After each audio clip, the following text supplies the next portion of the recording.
ദൈവനാമത്തിന് മഹത്വം ഉണ്ടാകട്ടെ. ജീവന്റെ വചനവുമായി ജീവനുള്ള ദേശത്ത് ജീവന്റെ സാക്ഷ്യം നിലനിൽക്കാൻ ദൈവം എനിക്ക് ഒരവസരം കൂടി തന്നിരിക്കുന്നതായി സ്തോത്രം ചെയ്തു.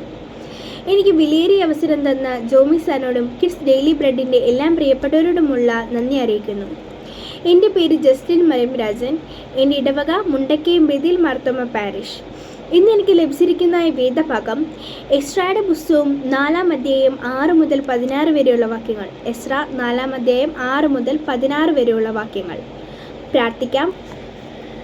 സ്നേഹവാനായ ദൈവമേ, അങ്ങക്ക് നന്ദി. അങ്ങ് തന്ന തിരുവചനം അടിയനെയും കേൾക്കുന്ന അവിടുത്തെ എല്ലാ മക്കളെയും ഒരുപോലെ അനുഗ്രഹിക്കണമേ. പരിശുദ്ധാത്മാവിൻ്റെ പരിജ്ഞാനത്തോടെ ഗ്രഹിപ്പാൻ ഇടയാകട്ടെ. ആമേൻ. ഇസ്രായേൽ ജനത്തെ അവരുടെ വാഗ്ദാന നാട്ടിലേക്ക് മടക്കി കൊണ്ടുവരുമെന്ന് അരുളി ചെയ്ത ദൈവം തൻ്റെ വാഗ്ദാനം നിറവേറ്റുന്നതിൽ വിശ്വസ്തനാണെന്ന് വ്യക്തമാക്കിയാണ് ഈ പുസ്തകം എഴുതിയേക്കുന്ന ലക്ഷ്യം.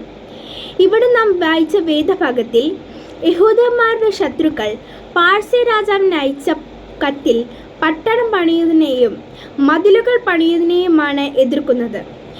ദേവാലയം പണിയുന്നതിനെ പറ്റി യാതൊന്നും കത്തിൽ പറയുന്നില്ല.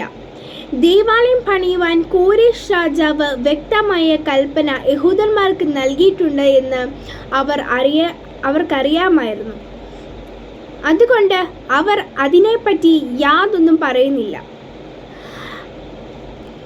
അവരുടെ കത്ത് ദുരുദ്ദേശപരവും തന്ത്രപരവുമായിരുന്നു.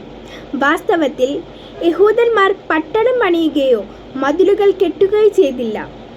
രാജാവിൻ്റെ മറുപടിയിലും ദേവാലയം പണിയുന്നതിനെയും നിരോധിക്കുന്നില്ല.